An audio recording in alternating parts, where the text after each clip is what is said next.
Hi everyone, hope you're doing well from wherever you're watching this channel, depending on your time zone. Now, the government suspended the distribution of subsidized fertilizer program pending investigation after allegation of fake fertilizer finding its way into NCPB stores that farmers were exposed to. Remember the meeting that Mr. Mudavadi had with the permanent secretaries. So after that, investigation has been going on, conducted by this government.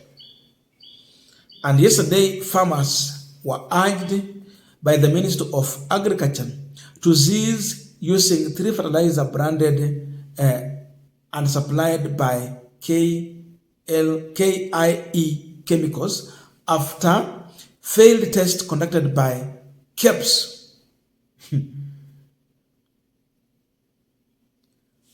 I don't know how the fake fertilizers had KEBS logo.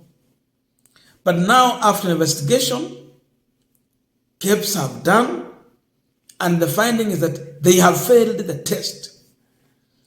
This is coming after we have had 2 things. Number 1, CS for Agriculture Mithika Linturi dismissive attitude toward the allegation of fake fertilizer. You remember, we have shared the video, we can't repeat it. Number 2, Prime Cabinet Secretary Mr. Mudavadi chairing a National Development and Implementation Committee, NDIC, on Friday 29th.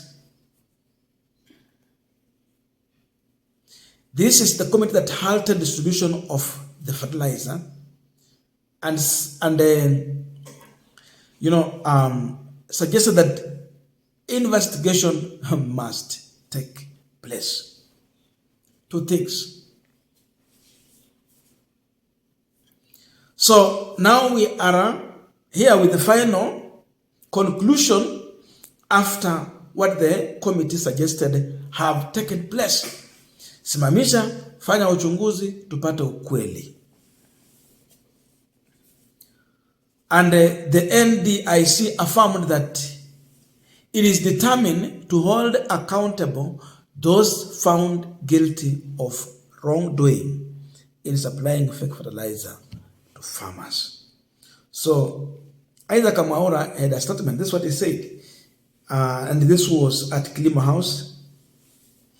All fertilizers being distributed meet the required quality requirement except those manufactured and distributed by KEL chemicals branded Kelfos Plus, Kelfos Gold, and NPK 10-26-10, which did not meet all required test parameters. May I explain that investigations are ongoing over the alleged of fake fertilizer supply to farmers to nail down those behind the scam. This was during the meeting. But after the meeting, the finding is that 3 fertilizers did not meet the standard. And they're being supplied by one individual, KEL chemicals. The fertilizer is find its way to the store.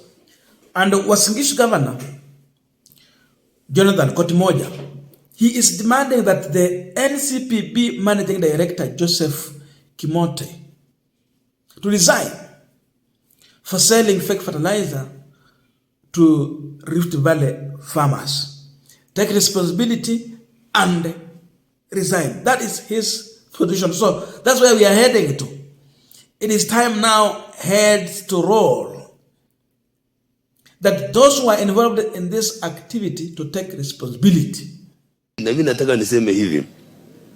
Huyu MD wa NCPB Kimote kwamba iliwezekanaje kwamba tukue na fake fertilizer kwa stores zetu za NCPB. Hii ni project ya serikali ya Kenya Kwanza. Last year tulikuwa na fertilizers, hatukuona shida kama hiyo. This time round wakulima wamejiandaa, wakulima wako tayari kupanda mahindi na kupanda ngano, alafu unaenda kutupeletea fertilizer ambaye ni kuna mawe ndani na ni fake. Tunakwambia Kimothe MD, wewe lazima ukuwe answerable. Na pia nasikia hii fertilizer ile mzuri inaenda kwa nyingine, ile mbaya inaelekea hii direction mahali wakulima wako.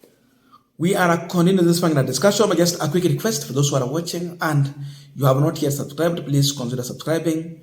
To our returning subscribers, I say thank you so much. And again, to all our viewers, please give this video a thumbs up. Thank you so much, and back to this discussion.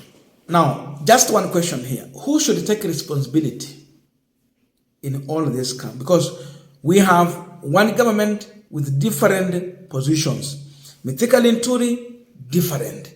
What Musalia Mudavadi chaired and the founding, different. And the NDIC affirmed that those responsible in this kind of activity should be held accountable. So if you have to hold people accountable, where do you start from and where do you end? In my view, the person in charge of the Ministry of Agriculture, Mithika Linturi, who came out to rubbish the allegation of fake fertilizer in defense of those who have supplied fake fertilizer, is the first person to take responsibility. He must take responsibility by number one, resigning, and number two, apologizing to Kenyans, and number three, making sure that the money they took from farmers is returned. And above all, he must be jailed because he has caused havoc. Farmers are going to lose, especially I'm talking about, for example, those who are in Western, washapanda na walitumia mbolea nyingine kama hiyo. So someone must take responsibility, pay for the damage. Let him pay for the damage. If all that has not been done, then this government is doing nothing. Mithika Linturi defended these people, him and the KEL chemicals must pay for the damages that farmers have incurred. Hapo ndo tunaweza sema serikali inafanya kazi. Otherwise, if not, no, it is a peer exercise. I've seen court moja demanding that the managing director of NCPB must resign and take responsibility. Yes, indeed. We have those who are in charge of the NCPB stores. They also must take responsibility. Who contracted KEL chemicals? Who contracted them? Why did it have KEP's logo? Who authorized them? So, it is a huge scam where many people have been involved. Therefore, watu wa KEPS wenye walikubalia logo pale, take responsibility.